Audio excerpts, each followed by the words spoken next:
Hugo Ketkuti, l-imprenditur Malti li ġimgħa ilu kien attakkat f'Paċeville minn raġel Serb tilef il-ġlieda għal ħajtu kaġun ta' infezzjonijiet u komplikazzjonijiet li nqalaw wara t-tieni operazzjoni li saretlu fl-Isptar Mater Dei.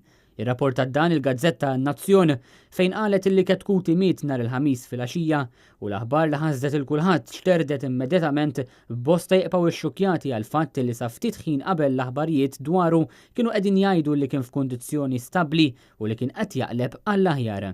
Madankollu wara li ġie operat minnu fih nhar il-ġimgħa bil-lejl fl-Isptar Mater Dei għal ġrieħi li ġarrab wara li kien aggredit b'sikkina, eventwalment kellu jerġa' jiġi operat xi jiem wara minħabba komplikazzjonijiet illi nqalaw.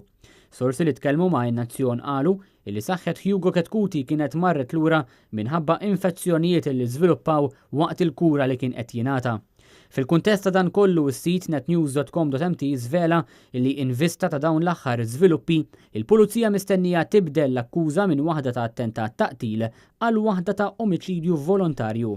Fil-fatt nhar l-erba' li ġej mistennija li tibda l-kompilazzjoni fil-qorti dwar dan il-każ biex jekk jinstab li hemm provi biżżejjed kontra l-aggressur dan jitpoġġa formalment taħt ta' akkuża.